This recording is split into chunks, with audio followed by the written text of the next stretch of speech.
Hello everyone, কি অবস্থা সবার। আজকে আমি রসুন দিয়ে হাঁসের মাংস রান্না করব। তো হাঁসটা আমি ফ্রিজ থেকে কিছুক্ষণ আগে বের করে রেখেছি। তো এটাকে আমি ভালো করে পরিষ্কার করে নিব। আমি আজকে হাঁসটা স্কিন সহ রান্না করব, তাই একটু ভালোভাবে পরিষ্কার করে নিচ্ছি।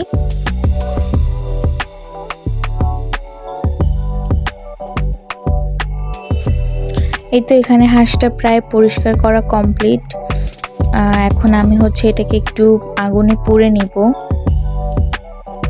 শীত যেহেতু প্রায় যাই ভাব চলেই এসেছে, তো এখন থেকে আর হাঁস খেতে ভালো লাগবে না, কিছুদিন পর থেকে আর কি।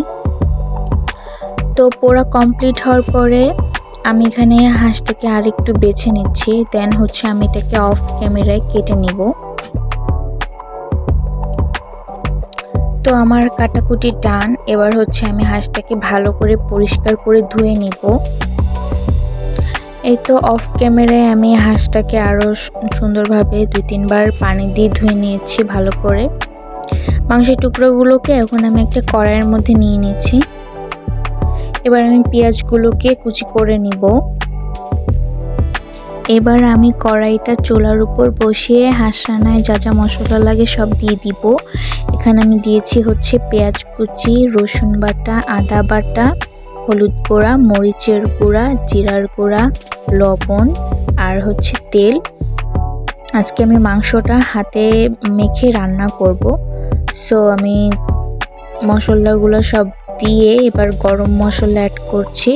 এখানে তেজপাতা, গোলমরিচ, তারপর লবঙ্গ, এলাচ, দারচিনি, কয়েকটা গোটা শুকনা মরিচ দিয়ে মাংসটা ভালো করে মেখে নিচ্ছি।